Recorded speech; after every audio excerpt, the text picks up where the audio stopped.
Welcome back. Part 2. Oh yes please, begged Lucky. But he's just a child, the captain protested. A human child at that. You think you can waltz into it and make it work when I, Ozymandias Nox, cannot?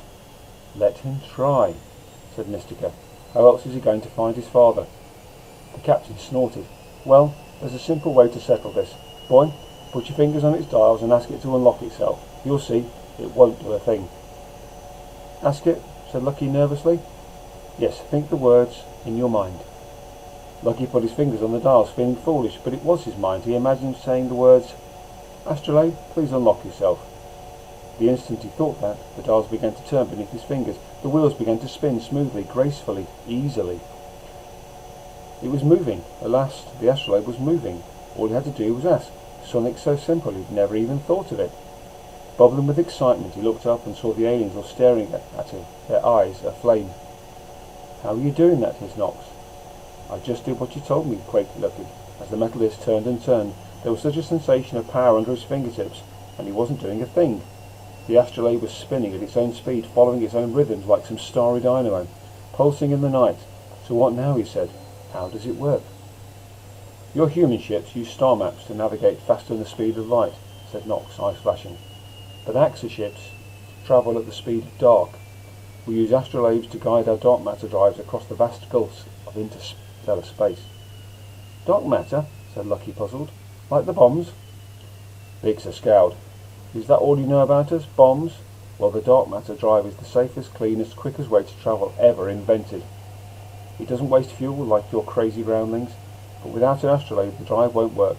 You're stuck in whatever system you happen to be in, like we were, when we surrendered ours, thanks to your government for banning our technology. Lucky stared down at the spinning dials, the gleaming symbols, the faraway silver light. Astrolabes are your technology, he said. Of course, said Frolix. They were made by Axis navigators years ago. They were the highest point our science ever reached. Lucky frowned, trying to imagine why his father would have a piece of alien technology, but already Captain Nox was pointing to the astrolabe's circumference. See these symbols? He said. They represent the 12 star systems of the galaxy. Within the astrolabe is a kind of map, encompassing all the stars and worlds we know. But it's not like one of your human star maps. It doesn't just show you the route, it actually takes you there. While it takes your mind there, your body remains here in a trance. Try it. Start by asking it to show your position in space. If that works, then ask it where your father is. Lucky concentrated with all his might. He had to make this work. Had to. Astrolabe, he said in his mind, show me my position in space. Please. The dials picked up speed. They shimmered beneath his fingertips as the black metal disc pulsed and blazed and throbbed with light. And then Lucky went into the astrolabe. He became part of it. He couldn't see Mystica's cavern anymore. Not the candles, not the incense, not the aliens. The illustrations are really good, really part of it. And what he saw instead was space, infinite black space, open, unbounded and free. It was studded with stars, millions of stars all around him, above him, below him. The stars he looked up at so often from the ground, they surrounded him on every side. There weren't little points of light anymore. Up close there were suns, each one a giant blazing sun. Inside them burned impossible energies, stronger than the fires in a nuclear furnace, bigger than the blast of 1 billion atom bombs.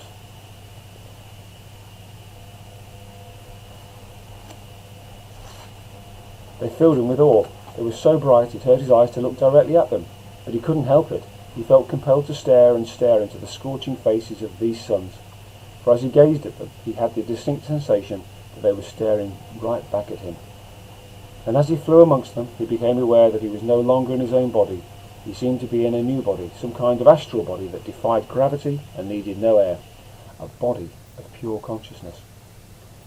Every fibre of his being shivered with the strangeness of it. He needed every ounce of concentration to ask the question. Please show me where my father is, he asked the astrolabe in his mind.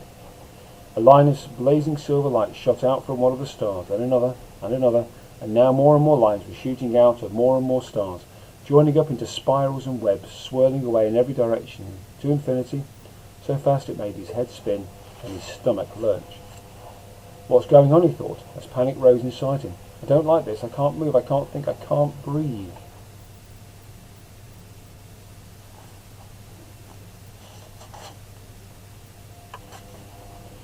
And then he was hurtling along the lines of light through space, totally out of control, faster and faster, further and further, spiralling all the way to the edge of the space. And then over the edge and off the map, and stop, he gasped as he fell out of the astrolabe and landed on the floor of Mystica's cabin. Gravity smashed him back into a painful crash. He dropped the astrolabe in shock, its silver lights winked out, its dials all ground to a halt. He was shaking, his head hurt. The aliens were staring down at him with eyes of flame. "Goodness," said Mystica, "are you all right?"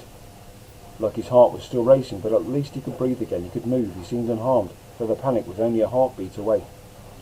"That was scary," he said as he hauled himself up. "That was your first try," said Captain Knox. "Yes, I couldn't do it." "You panicked and you came out of it badly," the captain said. "Most humans can't get into an astrolabe at all, let alone move through it.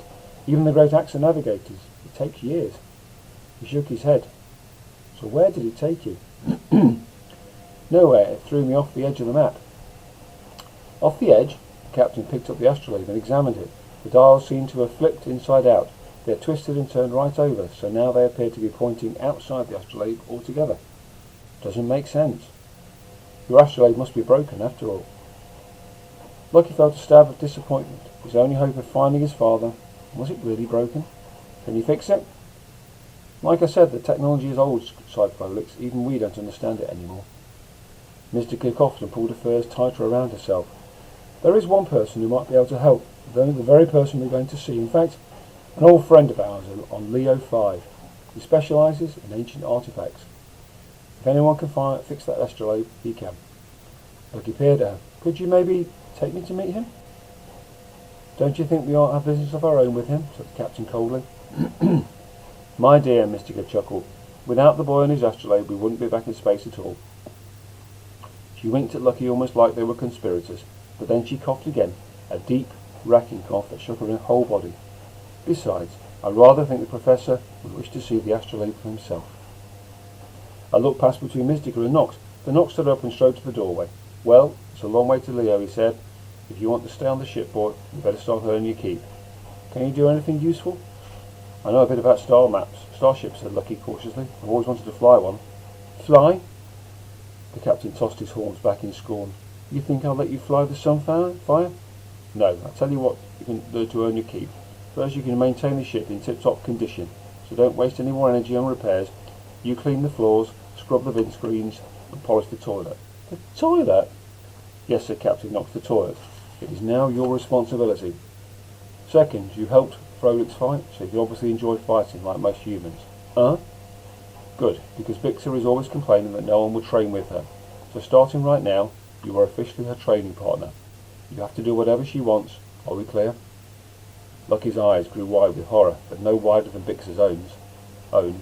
"What?" she shrieked, as Captain Knox strode out of the doorway. "No way. I'm not training with him." Long chapter. I wonder, perhaps you could update your portraits of the aliens. We've now met everybody on the Sunfire. Maybe you could create a diagram of the Sunfire yourself, including the toilet. Bye for now.